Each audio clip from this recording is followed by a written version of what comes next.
ನಮಸ್ಕಾರ, ನಮ್ಮ ಬೆಂಗಳೂರಿಗೆ ಸ್ವಾಗತ. ನಾನು ಚೈತ್ರ ರಾಜ್.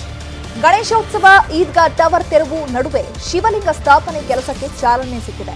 ಜಮೀರ್ ಕೊಟ್ಟ ಹೇಳಿಕೆ ಹಿಂದೂಗಳ ಕಣ್ಣು ಕೆಂಪಾಗಿಸಿದೆ. ಶಿವಲಿಂಗ ನಿರ್ಮಾಣವೂ ಶುರುವಾಗಿದೆ. ಮತ್ತೊಂದು ಹಂತದ ಜಟಾಪಟಿ ಶುರುವಾಗುವ ಸಾಧ್ಯತೆ ಇದೆ. ಇದರ ಕಂಪ್ಲೀಟ್ ರಿಪೋರ್ಟ್ ಇಲ್ಲಿದೆ ನೋಡಿ. ದಿನಕ್ಕೊಂದು ವಿವಾದ, ಹಿಂದೂ ಮುಸ್ಲಿಂ ತಿಕ್ಕಾಟ. ಗಣೇಶೋತ್ಸವಕ್ಕೆ ಅವಕಾಶ ಕೊಡದಿದ್ರೆ ಕಾದಿದೆ ಶಾಕ್. ಗಣೇಶ ಹಬ್ಬಗೆಲ್ಲ ಇಲ್ಲ, ಗಣೇಶ ಹಬ್ಬಗೆಲ್ಲ ಎಲ್ಲ ಫ್ಲಾಗ್ ಹಾಸ್ಟ್ ಮಾಡ್ತೀವಿ ಅಷ್ಟೇ. ಚಾಮರಾಜಪೇಟೆ ಕಾಂಗ್ರೆಸ್ ಶಾಸಕ ಜಮೀರ್ ಅಹಮದ್ ಯಾವಾಗ ಗಣೇಶೋತ್ಸವಕ್ಕೆ ಅವಕಾಶ ಇಲ್ಲ ಅಂದ್ರೂ ಹಿಂದೂಗಳಲ್ಲಿ ಆಕ್ರೋಶ ಹೆಚ್ಚಾಗಿದೆ. ಒಂದು ವೇಳೆ ಗಣೇಶೋತ್ಸವಕ್ಕೆ ಅವಕಾಶ ಕೊಡದಿದ್ರೆ ರಾತ್ರೋರಾತ್ರಿ ಶಿವಲಿಂಗ ಪ್ರತಿಷ್ಠಾಪನೆ ಮಾಡ್ತೇವೆ ಅನ್ನುವ ಎಚ್ಚರಿಕೆ ಹಿಂದೂಗಳಿಂದ ರವಾನೆಯಾಗಿದೆ. ನೋಡಿ, ಶಿವಲಿಂಗ ಅದು ಅಂತಿಮವಾದಂಥ ಅಸ್ತ್ರ. ಅದು ಎಲ್ಲ ವಿಚಾರಗಳನ್ನು ನಾವು ಮಾಧ್ಯಮದ ಮುಂದೆ ಹೇಳೋಕ್ಕಾಗಲ್ಲ. ಯಾಕಂದರೆ ಈಗಾಗಲೇ ಪೊಲೀಸ್ ಇಲಾಖೆ ಇಂಟೆಲಿಜೆನ್ಸು ಭಾಳ ಚೆನ್ನಾಗಿ ಕೆಲಸ ಮಾಡ್ತಿದ್ದಾರೆ ನಮ್ಮ ವಿರುದ್ಧವಾಗಿ. ಅದು ಯಾವತ್ತು ತರ್ತೀವಿ, ಹೆಂಗೆ ಇಡ್ತೀವಿ, ಅದನ್ನು ನಾನು ನಿಮಗೆ ಆಮೇಲೆ ಪತ್ರಿಕಾಗೋಷ್ಠಿ ಮಾಡಿ ನಾವು ಹೇಳ್ತೀವಿ. ಜಮೀರ್ ಮಾತನ್ನು ಬೆಂಬಲಿಸಿದ್ರ ಮಿನಿಸ್ಟರ್. ವಿವಾದ ಬದಿಗಿಡಿ, ಮಕ್ಕಳ ಆಟಕ್ಕೆ ಅವಕಾಶ ಕೊಡಿ. ಗಣೇಶೋತ್ಸವಕ್ಕೆ ಅವಕಾಶ ಕೊಡಲ್ಲ ಅನ್ನುವ ಶಾಸಕ ಜಮೀರ್ ಅಹಮದ್ ಅವರ ಹೇಳಿಕೆಯನ್ನ ಸಚಿವ ಅಶ್ವಥ್ ನಾರಾಯಣ್ ಪರೋಕ್ಷವಾಗಿ ಬೆಂಬಲಿಸಿದ್ದಾರೆ. ಅಭಿಪ್ರಾಯ ವ್ಯಕ್ತಪಡಿಸಲು ಎಲ್ರಿಗೂ ಅವಕಾಶ ಇದೆ ಅಂದಿದ್ದಾರೆ. ಆದರೆ ವಿವಾದ ಏನೇ ಇರಲಿ, ಮೊದಲು ಮಕ್ಕಳ ಆಟಕ್ಕೆ ಅವಕಾಶ ಕೊಡಿ ಎಂದು ಸಾರ್ವಜನಿಕರು ಮನವಿ ಮಾಡಿದ್ದಾರೆ. ನೋಡಿ, ಪ್ರತಿಯೊಬ್ಬ ನಾಗರಿಕನಿಗೂ ಅಧಿಕಾರ ಇದೆ ತನ್ನ ಭಾವನೆಗಳನ್ನು ವ್ಯಕ್ತಪಡಿಸೋಕ್ಕೆ. ನಾವು ಪ್ರಜಾಪ್ರಭುತ್ವದಲ್ಲಿರೋದು, ಪ್ರಜಾಪ್ರಭುತ್ವದಲ್ಲಿ ಪ್ರತಿಯೊಬ್ಬರಿಗೂ ಹಕ್ಕಿದೆ. ಆದರೆ ಈ ರೀತಿ ಪ್ರಚೋದನೆ ಮಾಡೋಂಥ ಕೆಲಸಗಳ ಹೇಳಿಕೆಗಳನ್ನು ಮಾಡೋಂಥದ್ದನ್ನ ನಿಲ್ಲಿಸಬೇಕು. ಈ ರೀತಿ ನಮಗೇ ಸಲ್ಲುತ್ತೆ, ಅವರಿಗೇ ಸಲ್ಲುತ್ತೆ, ನೀವು ಇದನ್ನು ಮಾಡಬೇಕು ಅದನ್ನು ಮಾಡಬಾರ್ದು ಅಂತ ಹೇಳೋವಂಥದ್ದು ಇದೆಯಲ್ಲ, ಅದು ಮೂರ್ಖತನ. ಈ ವಿವಾದ ಬಂದು ಇವಾಗ ಉಟ್ಕೊಂಡಿರೋದು, ಅದ್ರ ಬಗ್ಗೆ ನಾವೇನು ಹೇಳೋಕ್ಕಾಗಲ್ಲ. ಯಾಕಂದರೆ ಅದೆಲ್ಲ ದೊಡ್ಡವ್ರು ನೋಡ್ಕೋತಾರೆ. ಅದರಿಂದ ನಮ್ಗೆ ಆಡೋಕ್ಕಿದ್ರೆ ಸಾಕು ಆಟ. ನಮಗಂತೂ ಯಾರು ಅಬ್ಜೆಕ್ಷನ್ ಮಾಡಿಲ್ಲ, ನಮ್ಮನ್ನು ಯಾರು ಆಡಬೇಡ ಅಂತ ಹೇಳಿಲ್ಲ. ಸೊ ಹಾಗಾಗಿ ನಮ್ಗೆ ಗ್ರೌಂಡ್ ಬೇಕೇ ಬೇಕು. ಈ ಸುತ್ತಮುತ್ತ ಯಾವುದೋ ಗ್ರೌಂಡ್ ಇಲ್ದಿರೋದ್ರಿಂದ ಇದು ಸುಮಾರು 40 ವರ್ಷಗಳಿಂದ ಇಲ್ಲಿ ಕ್ರಿಕೆಟ್ ಆಡ್ತಾ ಇದ್ದಾರೆ ಎಲ್ಲ ಹುಡುಗರು. ಸೊ ನಾವು ನಮ್ಮ ನೆಕ್ಸ್ಟ್ ಮಕ್ಕಳು ಎಲ್ರಿಗೂ ಆಡೋಕ್ಕೊಂದು ಅವಕಾಶ ಇದೆ. ಬಿಜೆಪಿ ಸರ್ಕಾರದಲ್ಲಿ ಹಿಂದೂ ಮುಸ್ಲಿಮರ ನಡುವಿನ ಜಟಾಪಟಿ ಇದೇ ಹೊಸದೇನೂ ಅಲ್ಲ ಅನ್ನೋದು ಗೊತ್ತಿರುವ ಸಂಗತಿ. ಆದರೆ ಇದೀಗ ಈದ್ಗಾ ಮೈದಾನ ಕಂದಾಯ ಇಲಾಖೆಯದ್ದು ಅಂದ ಬಳಿಕ ಶಿವಲಿಂಗ ಸ್ಥಾಪನೆ ಸಿದ್ಧತೆಗಳು ಶುರುವಾಗಿವೆ ಅನ್ನೋದು ಗೊತ್ತಾಗ್ತಾ ಇದ್ದ ಹಾಗೆ ಪೊಲೀಸ್ ಇಲಾಖೆ ಎಚ್ಚರ ವಹಿಸಿದೆ.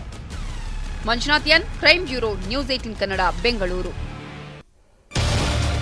ಚಾಮರಾಜಪೇಟೆ ಈದ್ಗಾ ಮೈದಾನ ವಿವಾದ ವಿಚಾರಕ್ಕೆ ಸಂಬಂಧಪಟ್ಟಂತೆ ವಿಶ್ವ ಸನಾತನ ಪರಿಷತ್ ಅಧ್ಯಕ್ಷ ಭಾಸ್ಕರನ್ ವಿರುದ್ಧ ಎಫ್ಐಆರ್ ದಾಖಲಾಗಿದೆ. ಈದ್ಗಾ ಟವರ್ ಕೆಡವಲು ಆಗ್ರಹಿಸಿದ್ದ ಹಿಂದೂ ಮುಖಂಡ ಭಾಸ್ಕರನ್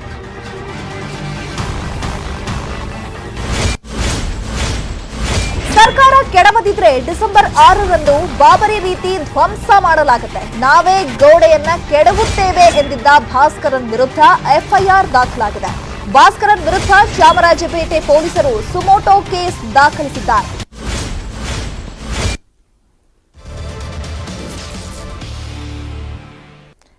ಚಾಮರಾಜಪೇಟೆ ಈದ್ಗಾ ಮೈದಾನ ವಿವಾದ ವಿಚಾರಕ್ಕೆ ಸಂಬಂಧಪಟ್ಟಂತೆ ಇದೀಗ ವಿಶ್ವ ಸನಾತನ ಪರಿಷತ್ ಅಧ್ಯಕ್ಷ ಭಾಸ್ಕರನ್ ವಿರುದ್ಧ ಎಫ್ಐಆರ್ ದಾಖಲಿಸಲಾಗಿದೆ. ಈದ್ಗಾ ಟವರ್ ಕೆಡವುವುದಕ್ಕೆ ಆಗ್ರಹಿಸಿದ್ದ ಹಿಂದೂ ಮುಖಂಡ ಭಾಸ್ಕರನ್ ವಿರುದ್ಧ ಎಫ್ಐಆರ್ ದಾಖಲಾಗಿದೆ.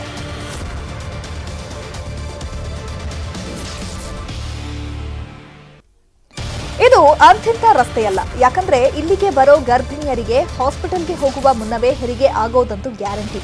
ನರಕ ದರ್ಶನ ಆಗುವ ರಸ್ತೆ ಸರಿ ಮಾಡಿಸಿ ಅಂತ ಆಗ್ರಹ ಮಾಡಿದ್ರು. No use.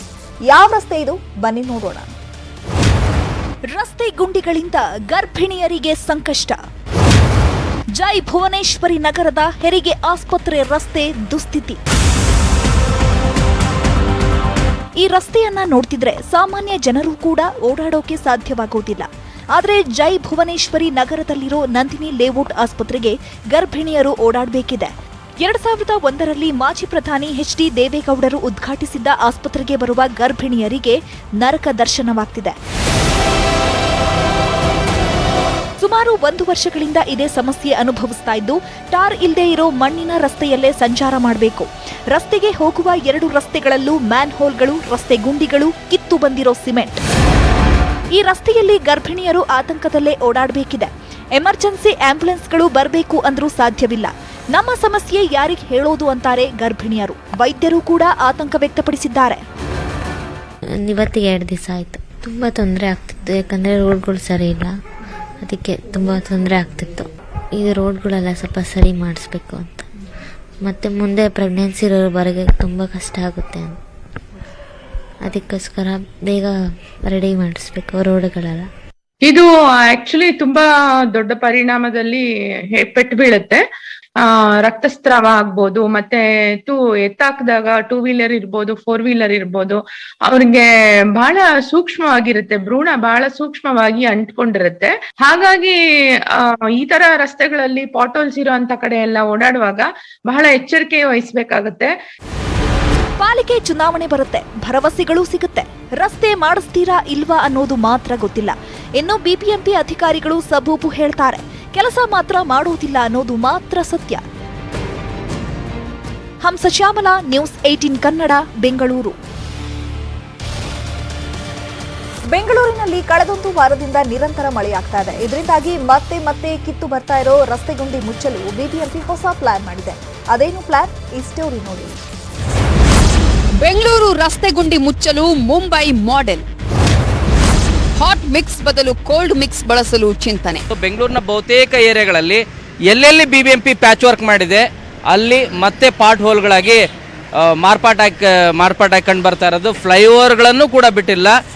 ಬೆಂಗಳೂರಲ್ಲಿ ಸಣ್ಣ ಮಳೆ ಬಂದರೂ ರಸ್ತೆಗಳು ಕೆರೆಯಂತಾಗುತ್ತವೆ. ನಿರಂತರ ಮಳೆಯಿಂದ ಆಗಿರುವ ರಸ್ತೆ ಗುಂಡಿ ಮುಚ್ಚಲು ಬಿಬಿಎಂಪಿ ಪರದಾಡ್ತಿದೆ. ಒಂದು ಕಡೆಯಿಂದ ರಸ್ತೆ ಗುಂಡಿ ಮುಚ್ಚಿದ್ರೂ ಮತ್ತೆ ಗುಂಡಿಗಳು ಸೃಷ್ಟಿಯಾಗ್ತಿವೆ. ಬಿಬಿಎಂಪಿ ಇದೀಗ ಮುಂಬೈ ಮಾಡೆಲ್ ಅನುಸರಿಸಲು ಮುಂದಾಗಿದ್ದು, ಮಳೆಗಾಲದಲ್ಲಿ ಹಾಟ್ ಮಿಕ್ಸ್ ಬದಲು ಕೋಲ್ಡ್ ಮಿಕ್ಸ್ ಬಳಕೆಗೆ ಚಿಂತನೆ ಮಾಡಿದೆ. ಮುಂಬೈ ಮಾದರಿಯಲ್ಲಿ ಅಲ್ಲಿ ಮಳೆ ಬರ್ತಾ ಇದ್ರು, ಗುಂಡಿಯಲ್ಲಿ ನೀರಿದ್ರೂ ಕೂಡ ಅಲ್ಲಿ ಕೋಲ್ಡ್ ಮಿಕ್ಸ್ ಪ್ಲಾಂಟ್ ಮೂಲಕ ಅಲ್ಲಿ ಅದರದ್ದು ಆಡಿಟಿವ್ಸ್ ಏನಿರುತ್ತೆ, ಮಳೆ ನೀರಿದ್ರೂ ಕೂಡ ಅಥವಾ ಗುಂಡಿ ಒಳಗಡೆ ನೀರಿದ್ರೂ ಕೂಡ ನಿಮಗೆ ಅಲ್ಲಿ ಪ್ಲಾಂಟ್ ಮಾಡ್ಬೋದು ಆ ಜಾಗದಲ್ಲಿ ಮಳೆಗಾಲದಲ್ಲಿ. ಆ ಟೆಕ್ನಾಲಜಿ ಇನ್ನೊಂದು ವಾರದಲ್ಲಿ ಬಿಬಿಎಂಪಿನೂ ಕೂಡ ಶುರು ಮಾಡುತ್ತೆ ಆ ಕಾರ್ಯಾರಂಭವನ್ನು. ಬೆಂಗಳೂರಲ್ಲಿ 4450 ರಸ್ತೆ ಗುಂಡಿಗಳಿವೆ. ಇದರಲ್ಲಿ ಬಿಬಿಎಂಪಿ 3900 ಪಾಟ್ ಹೋಲ್ ಮುಚ್ಚಿದೆ ಎನ್ನಲಾಗುತ್ತೆ. ಆದರೆ ವಾಸ್ತವವಾಗಿ ರಸ್ತೆ ಗುಂಡಿ ಮುಚ್ಚಿದ ಕಡೆ ಮತ್ತೆ ಪಾಟ್ ಹೋಲ್ ಸೃಷ್ಟಿಯಾಗಿವೆ. ಮುಂಬೈನಲ್ಲಿ ಕೋಲ್ಡ್ ಮಿಕ್ಸ್ ಯಶಸ್ವಿಯಾಗಿದ್ದು, ಅದೇ ಫಾರ್ಮುಲಾ ಬಳಸಲು ಬಿಬಿಎಂಪಿ ಮುಂದಾಗಿದೆ. ಆ ಒದ್ದೆ ಕಂಡೀಷನ್ ಅಂದರೆ ವೆಟ್ ಕಂಡೀಷನ್ ಅಂತ ಏನು ಹೇಳ್ತೀವಿ, ವೆಟ್ ಕಂಡೀಷನಲ್ಲೂ ನಾವು ಅದನ್ನು ಪಾಟೋಲ್ ಫಿಲ್ಅಪ್ ಮಾಡ್ಬೋದು ಅಂತ ಒಂದು ಟೆಕ್ನಾಲಜಿ ಇದೆ. ಆ ಟೆಕ್ನಾಲಜಿಗೆ ಈಗಾಗಲೇ ನಮ್ಮ ಬ್ಯಾಚ್ ಮಿಕ್ಸ್ ಪ್ಲಾಂಟಲ್ಲಿ ಅಳವಡಿಸ್ಬೇಕು ಅಂತ ಮಾಡ್ತಾಯಿದ್ದೀವಿ. ಇನ್ನು ಮುಂದಿನ ದಿನಗಳಲ್ಲಿ ಕೂಡಲೇ ಈ ಕೋಲ್ಡ್ ಮಿಕ್ಸ್ನ ಉಪಯೋಗಿಸ್ಕೊಂಡು ನಾವು ಕೋಲ್ಡ್ ಮಿಕ್ಸ್ ಬಳಸಿ ರಸ್ತೆ ಗುಂಡಿ ಮುಚ್ಚುವ ಕಾಮಗಾರಿ ಮಳೆಯಲ್ಲೂ ಸಕ್ಸಸ್ ಆಗುತ್ತೆ. ಆದರೆ ಹಾಟ್ ಮಿಕ್ಸ್ ಮಳೆಯಲ್ಲಿ ಕಳಪೆಯಾಗುತ್ತೆ ಅನ್ನೋದು ಅಧಿಕಾರಿಗಳು ಹೇಳ್ತಿರೋ ಮಾತು. ಆದರೆ ಹೈಕೋರ್ಟ್ ಚಾಟಿ ಬಳಿಕ ಬಿಬಿಎಂಪಿ ಹೊಸ ಲೆಕ್ಕಾಚಾರ ಸಕ್ಸಸ್ ಆಗುತ್ತಾ ಅನ್ನೋದೇ ಪ್ರಶ್ನೆ. ಮುಂಬೈ ಮಾದರಿಯನ್ನು ಈಗ ಬೆಂಗಳೂರಿನಲ್ಲಿ ಬಿಬಿಎಂಪಿ ಮಾಡಲಿಕ್ಕೆ ಮುಂದಾಗಿದೆ. ಇದು ಎಷ್ಟು ವರ್ಕ್ ಆಗುತ್ತೆ ಅನ್ನೋದು ಆ ಪ್ಲಾಂಟ್ ಹಾಕಿದ ನಂತರ, ಅಂದರೆ ಅಲ್ಲಿ ಪಾಟ್ ಹೋಲ್ಗಳನ್ನು ಮುಚ್ಚಿದ ನಂತರ ಹೇಗಿರುತ್ತೆ ಅನ್ನೋದ್ರ ಮೇಲೆ ಗೊತ್ತಾಗಲಿದೆ. ಬೆಂಗಳೂರಿಂದ ಕ್ಯಾಮರಾ ಪರ್ಸನ್ ಶಿವಪ್ಪ ಜೊತೆ ಶರಣು ಹಂಪಿ, ನ್ಯೂಸ್ 18 ಕನ್ನಡ. ಬೆಂಗಳೂರಿನಲ್ಲಿ ಮಳೆಗಾಲ ಬಂತಂದ್ರೆ ಬಿಬಿಎಂಪಿಗೆ ಎಲ್ಲಿಲ್ಲದ ಟೆನ್ಷನ್. ಕಳೆದ ವರ್ಷ ಮಳೆಗಾಲಕ್ಕೆ ಒಂದೊಂದಾಗಿ ಶಿಥಿಲಾವಸ್ಥೆ ಕಟ್ಟಡ ಬೀಳಲು ಆರಂಭವಾಯಿತು. ಇವುಗಳನ್ನು ತೆರವುಗೊಳಿಸಲು ಬಿಬಿಎಂಪಿ ಸರ್ವೆ ಮಾಡಿತ್ತು, ನೋಟಿಸ್ ಕೂಡ ನೀಡಿತ್ತು. ಆದರೆ ಕಟ್ಟಡ ತೆರವು ಮಾಡಲಿಲ್ಲ. ಏನಾಗಿದೆ ನೋಡಿ. ಬೆಂಗಳೂರಲ್ಲಿ ಶುರುವಾಯಿತು ಶಿಥಿಲಾವಸ್ಥೆ ಟೆನ್ಷನ್. ಸರ್ವೆ ಮಾಡಿ ಜಾಣ ನಿದ್ರೆಗೆ ಜಾರಿದ ಬಿಬಿಎಂಪಿ.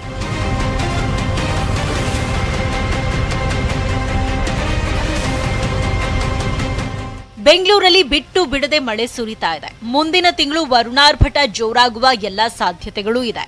ಇದು ಬಿಬಿಎಂಪಿಗೆ ಟೆನ್ಷನ್ ತಂದಿಟ್ಟಿದೆ. ಶಿಥಿಲಾವಸ್ಥೆ ತಲುಪಿದ ಕಟ್ಟಡಗಳು ಉರುಳುವ ಆತಂಕ ಎದುರಾಗಿದೆ. ತೆರವು ಮಾಡಲು ಸರ್ವೆ ಮಾಡಿತ್ತಾದರೂ ಇಲ್ಲಿವರೆಗೆ ತೆರವು ಮಾಡುವ ಸೊಲ್ಲೆತ್ತಿಲ್ಲ. ಇದೀಗ ಶಿಥಿಲಾವಸ್ಥೆಯ ಕಟ್ಟಡ ಉರುಳುವ ಭೀತಿ ಸೃಷ್ಟಿಯಾಗಿದೆ.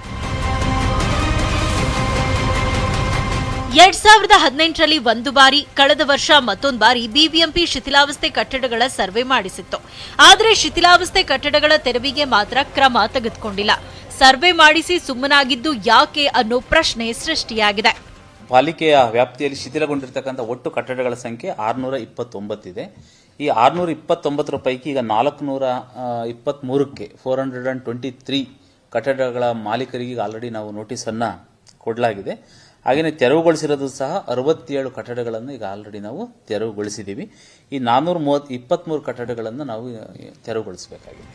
ರಾಜ್ಯ ರಾಜಧಾನಿಯಲ್ಲಿ ಬಿಟ್ಟು ಬಿಡದೆ ಮಳೆ ಸುರಿತಾ ಇದೆ. ಶಿಥಿಲಾವಸ್ಥೆ ಕಟ್ಟಡಗಳು ಕುಸಿಯುವ ಭೀತಿ ಸೃಷ್ಟಿಯಾಗಿದೆ. ಶೀಘ್ರವೇ ತೆರವು ಮಾಡದಿದ್ರೆ ಅನಾಹುತ guarantee. Sharanu Hampi, news 18 Kannada. DK Shivakumar August 15ಕ್ಕೆ ಸ್ವಾತಂತ್ರ್ಯೋತ್ಸವ ನಡಿಗೆ ಹಮ್ಮಿಕೊಂಡಿದ್ದಾರೆ. ಬಿಜೆಪಿ ಕೂಡ ಆಗಸ್ಟ್ 15ಕ್ಕೆ ಡಿಕೆಶಿಗೆ ಠಕ್ಕರ್ ಕೊಡಲು ಸಿದ್ಧತೆ ನಡೆಸಿದೆ. ಏನಿದು ರಾಜಧಾನಿಯಲ್ಲಿ ರಾಜಕೀಯ ರಂಗು? ನೀವೇ ನೋಡಿ.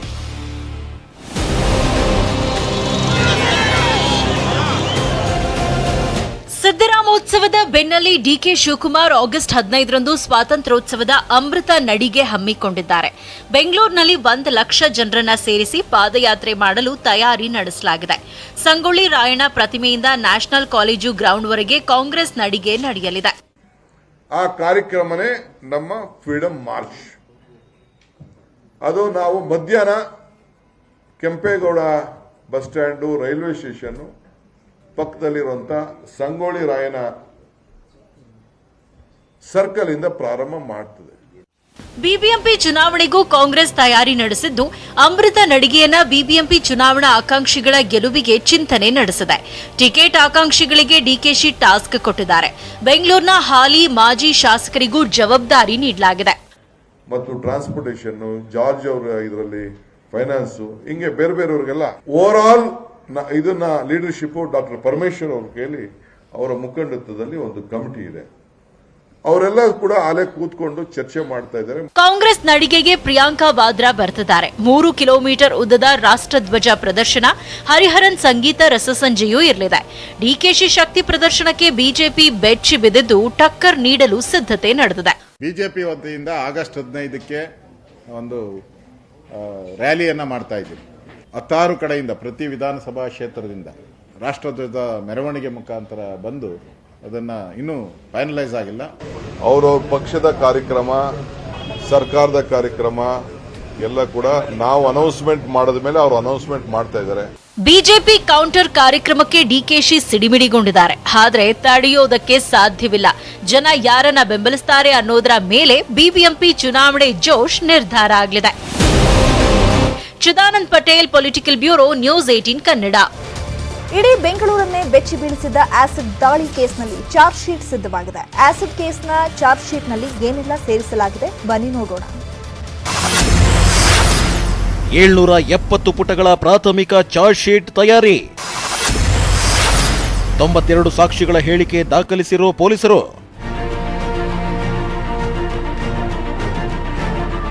ಕಾಮಾಕ್ಷಿಪಾಳ್ಯದ ಹೆಗ್ಗನಹಳ್ಳಿ ಸಮೀಪ ಕೆಲಸಕ್ಕೆ ಹೋಗ್ತಿದ್ದ ಯುವತಿ ಮೇಲೆ ನಾಗೇಶ್ ಎಂಬಾತ ಆಸಿಡ್ ಹಾಕಿ ನಾಪತ್ತೆಯಾಗಿದ್ದ. ತಮಿಳುನಾಡಿನಲ್ಲಿ ಬಂಧಿಸಿ ಕರೆತಂದು ವಿಚಾರಣೆ ಮಾಡಿದ್ದ ಕಾಮಾಕ್ಷಿಪಾಳ್ಯ ಪೊಲೀಸರು ಚಾರ್ಜ್ ಶೀಟ್ ಸಿದ್ಧ ಮಾಡಿದ್ದಾರೆ. 92 ಸಾಕ್ಷಿಗಳ ಹೇಳಿಕೆ ದಾಖಲಿಸಲಾಗಿದೆ. ಎಫ್ಎಸ್ಎಲ್ ವರದಿ ಉಲ್ಲೇಖಿಸಿ ಚಾರ್ಜ್ ಶೀಟ್ ತಯಾರಿ.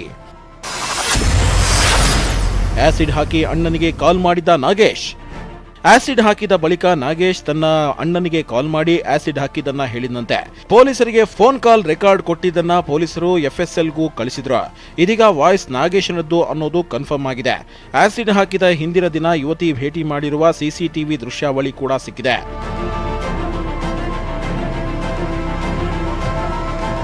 770 ಪುಟಗಳ ಚಾರ್ಜ್ ಶೀಟ್ ಸಲ್ಲಿಕೆಗೆ ಸಿದ್ಧತೆ ಆಗಿದೆ. ನಾಳೆ ಚಾರ್ಜ್ ಶೀಟ್ ಸಲ್ಲಿಕೆ ಆಗಲಿದೆ. ಕಾಮಾಕ್ಷಿಪಾಳ್ಯ ಪೊಲೀಸರು ಸಂತ್ರಸ್ತೆ ಹೇಳಿಕೆ ಸಹ ಚಾರ್ಜ್ ಶೀಟ್ನಲ್ಲಿ ಉಲ್ಲೇಖ ಮಾಡಿದ್ದಾರೆ. ಸಂತ್ರಸ್ತೆ ಚೇತರಿಸಿಕೊಂಡು ಆಸ್ಪತ್ರೆಯಿಂದ ಬಿಡುಗಡೆಯಾದ ಬಳಿಕ ನ್ಯಾಯಾಧೀಶರ ಮುಂದೆ ಹಾಜರು ಮಾಡಲು ನಿರ್ಧರಿಸಿದ್ದಾರೆ. Manjunath N, crime bureau, news 18 Kannada. ಕಳೆದ 15 ದಿನಗಳ ಹಿಂದೆ ಆಂಧ್ರದ ಚಿತ್ತೂರಿನ ಬಳಿ ಶಿವಾಜಿನಗರ ಪೊಲೀಸರ ಕಾರು ಆಕ್ಸಿಡೆಂಟ್ ಆಗಿತ್ತು. 2 ಸಾವನ್ನಪ್ಪಿದರೆ ಇನ್ನಿಬ್ಬರು ಪವಾಡ ಎಂಬಂತೆ ಬದುಕುಳಿದಿದ್ದು. ಆಸ್ಪತ್ರೆಯಲ್ಲಿ ಚಿಕಿತ್ಸೆ ಪಡೆದ ಪಿಎಸ್ಐ ದೀಕ್ಷಿತ್ 15 ದಿನದ ಬಳಿಕ ಆಸ್ಪತ್ರೆಯಿಂದ ಡಿಸ್ಚಾರ್ಜ್ ಆಗಿದ್ದಾರೆ.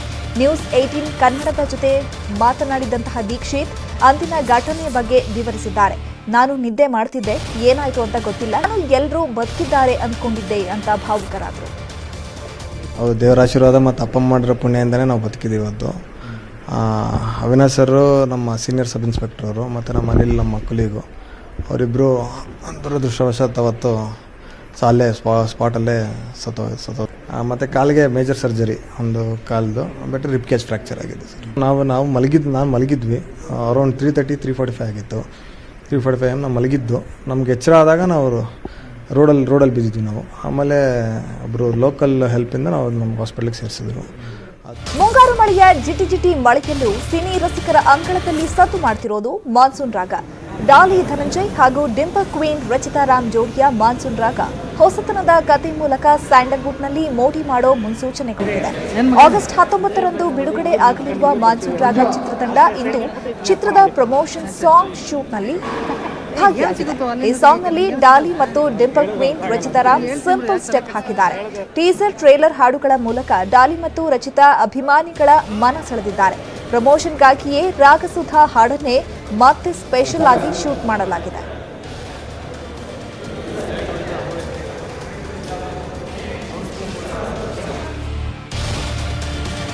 ಇವಿಷ್ಟು ಈ ಹೊತ್ತಿನ ಪ್ರಮುಖ ಸುದ್ದಿ. ನೋಡ್ತಾ ಇರಿ ನ್ಯೂಸ್ 18 ಕನ್ನಡ. ಜಾಲ ನಮ್ಮದು, ಬಲ ನಿಮ್ಮದು.